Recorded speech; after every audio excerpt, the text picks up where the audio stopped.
And no, we didn't buy a new trailer.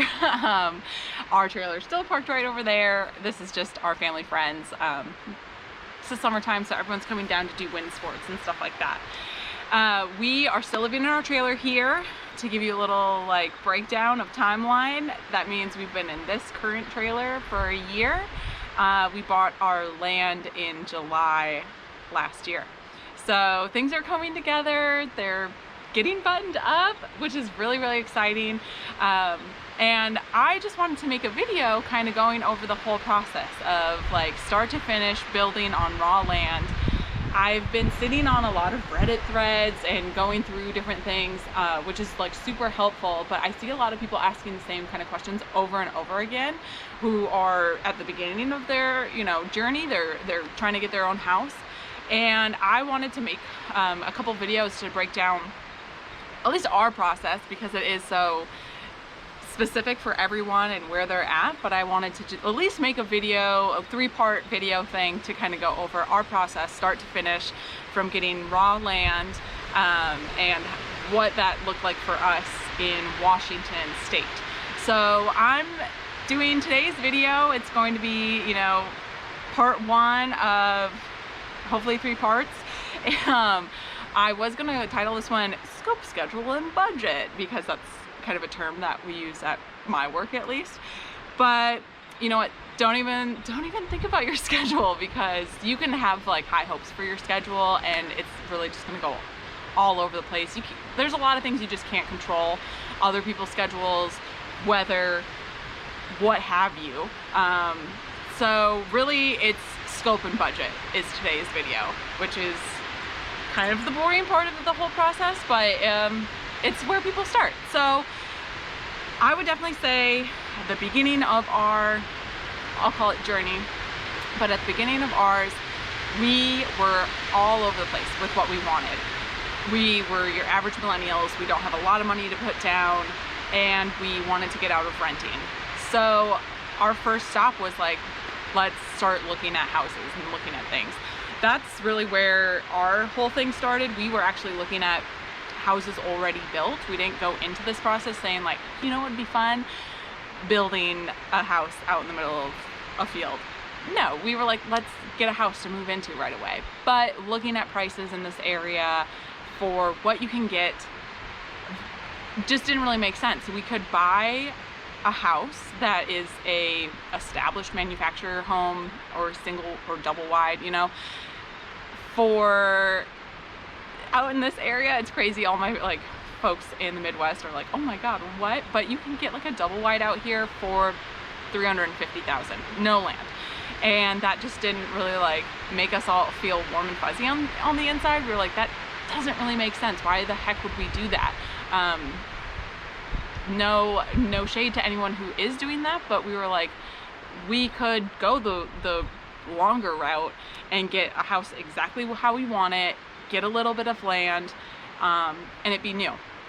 So that at that point, at the pandemic point where all the houses were getting crazy out of our price range, we were like, let's start looking into manufactured homes, modular homes, custom built stick homes. And so the first thing was we just kind of made like a in our head outline of like what would we like and what is our price range. Those are the 2 things we need to like start off with. So number 1, establish what you're going to be paying, and number 2, kind of have an idea of what you want. It's going to change over time and things aren't always going to work out, but if you have that, it's going to be a lot easier to go to your realtor and be like, this is what we're thinking about.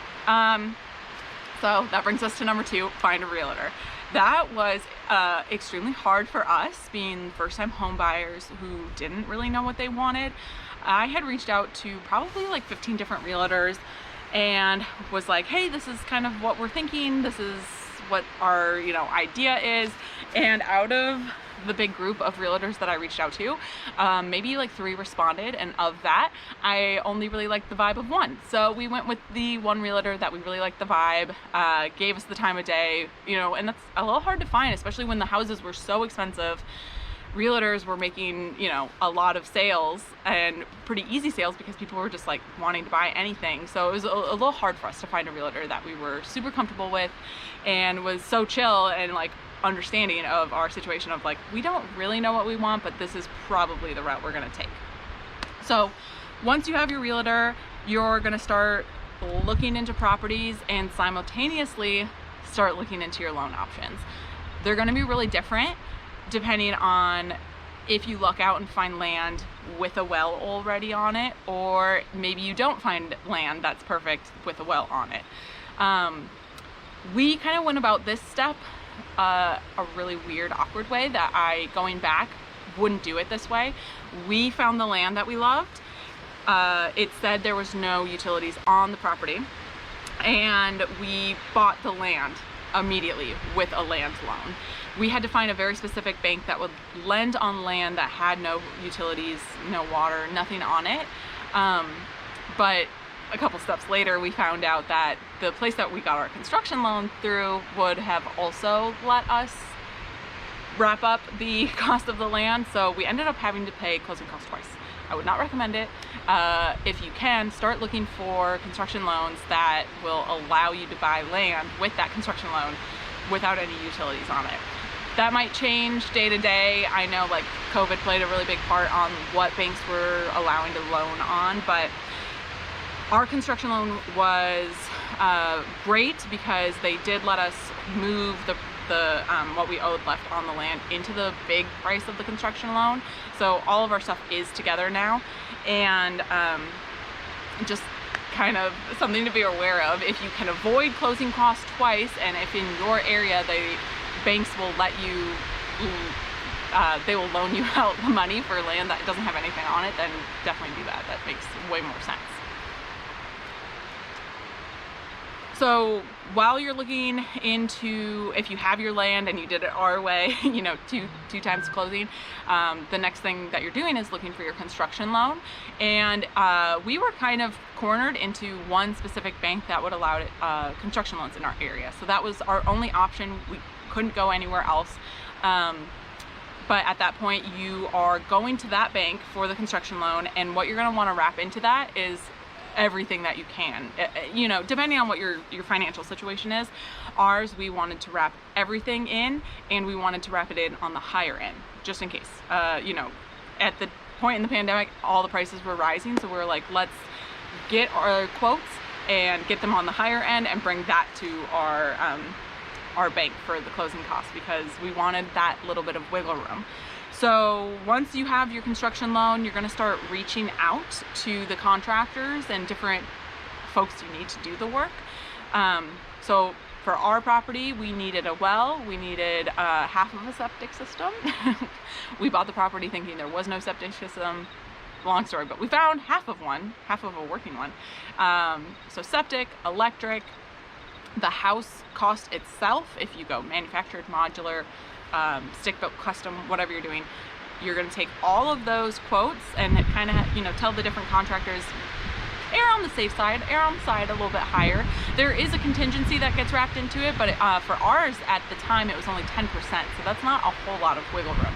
And as long as you know, with you and your job and your partner or whoever you're getting this loan with can support the higher end of the construction loan, you don't have to use everything in it. So it's just kind of nice, safe cushion there to have. So just go on the higher end with all your contractors and tell them like, hey, let's go with the higher end. And if you feel really good about your contractor, which we do, we love our one of our contractors, he's really great. You know, it's helpful because now that we're towards the end of our project, we've got a little bit of wiggle room where we're like, oh, well, we might have a little extra money here. So instead of just 3 steps, you know, the recommended, you know, steps around your house, maybe we get a little bit of a deck there. So just go with the higher end quotes if you're able and it still closes for you, and have that all to go to your bank. I would say while you're a lot of these steps here at the beginning are really weird because you're kind of doing some of them like on top of one another, like your desktop review of the property and all this stuff. So I wouldn't say this is super like linear how I'm saying them, but you're, you know, you're going to want to look at all these things up front in the beginning while you're closing on your loans. So also at this time, you're going to try and figure out what kind of house you're going to do. We called a few different manufactured home places just to see what their schedule is like, because we knew we wanted, we had the time crunch of like, we're getting married up there, so we need the house before then. You're going to call around, figure out what their timelines are, and then figure out, you know, what their pricing is like. Ask around, like, how many rooms do you want? Do you want a garage with it? What do you want? Look around. Our friend's property that we live on right now, their house is actually a modular home, and we were like, oh, let's look into that. We looked into it. The price was a little bit higher than we wanted to put in for, because we had so many other things that we needed to get, like the well, which is a really big expense in the area that we were doing. So we kind of crossed out the modular home. We looked into a couple stick-built homes, but the size, square footage, at least in the area that we're in, the size of the house square foot for stick-built was almost double the price for a like manufactured home. And people need to get with the times. Manufactured homes are super duper cool these days. Like, they're not like your grandma's manufactured home anymore. And the upgrades that you can put into them, you can basically make them the wall structure, the windows and stuff like that. You can pretty much bring it up to the standard of a stick-built home these days. So we went manufactured. We went with a company actually in the state over there, Oregon, just because their schedule was a lot more forgiving. They could get us in on the schedule a lot faster. So there may have been a few manufactured places closer to us here where we're at that maybe their transportation costs would have been lower, but they wouldn't be able to get us a house until 2023. So we went with a company a little bit further away, which was kind of a bummer for like going to the showroom and looking at the options and things like that. But it worked out for us because our house is already there, and we've heard a lot of horror stories of people just waiting and waiting for the company to bring out the house. We, like I said, picked out our upgrades at this time, you know, before closing on the house, before closing on the construction loan. We picked out all of our upgrades. Chris wanted to do like roof load, insulation, a lot of like stuff you don't see, you can't even really tell, so they're not like super fun at the end of the day, but in big picture stuff, they're good. We got bigger windows, just a bunch of little things that you don't think about. So look into the different upgrades that make sense for you in your area. Snow load was important for us where we're at, so there's just different things that you might want to look into. Me personally, I wanted the biggest bathtub possible, which Chris and I kind of went back and forth on. He got a really big kitchen, I get a really big bathtub. It all works out in the end. So we did that. Once your construction loan or whatever type of loan you get closes, you sign a contract with the house company, whatever house company you're doing, the next step you're going to want to do is reach out to your contractors and start scheduling. It's not really scheduling. You're going to start scheduling, asking their opinions. If possible, go out to your property, go out, walk around with the different contractors just to, you know, just to meet them. One, it's nice to know who's working on your property. But two, they're the ones who are like the professionals, and they know, oh, well, if you did XYZ different, it's gonna save you money. So it's really good just to have that time with them and talking with them, figuring out what they think is best, what you want, and you guys figure that out. And it's way easier than doing it over the phone or doing it over the computer, anything like that. So at that point, you're going to start talking to your contractors, telling them what your plan is, telling them what your timeline is. Obviously things come up, but if you're, you know, you have that little chit chat with them ahead of time, it's not something that you spring on them like whenever. For timing wise, like I said before, we bought our property in July last summer. So you don't want to be too squeaky wheel about it, but you want to make sure that everyone knows, like, we're on schedule, this is happening. Just keep everyone up to date and let them know what's happening so that they can make better plans. So the last thing I would recommend doing at this stage, you know, the beginning, the planning, the scope, schedule, budget planning stage, is to do a desktop review. The easiest thing you can do is sit behind a computer, look at, if you have Google Earth Pro, that's beautiful. Look at that, look at your property through different seasons, through the years. And this is gonna help you realize, like, oh, we've got like a significant seasonal wetland in one area, or like, oh, there used to be a road that went through here. Reach out to the county and different utilities in the area, see if you have any easements. Try to pull in all the information that you can at this time. That's going to help you better in, you know, the next part of getting your permits, planning exactly where things are going to go on the ground. you're just going to want to look at all the things that are available to you. And so for me, I use Google Earth Pro. I went on to the Washington State Ecology website and pulled well logs to figure out how deep different people's wells were in the area. You just want to pull as much information as you can. And when you do have your information, just get a binder. It's a little extra, but start putting all your information into a easy to find place, because I do not remember things. Hey buddy. I don't remember things after they're told to me once, so I try to immediately print things off, put it into the binder, keep it there, and then it's way easier to bring that up to your contractor and show them what you have, show them the easements, show them what you found. It's just a lot easier to organize. So with that, that concludes the scope, schedule, budget portion of building your dream home. Hopefully it's your dream home. It's my dream home. I'm so excited.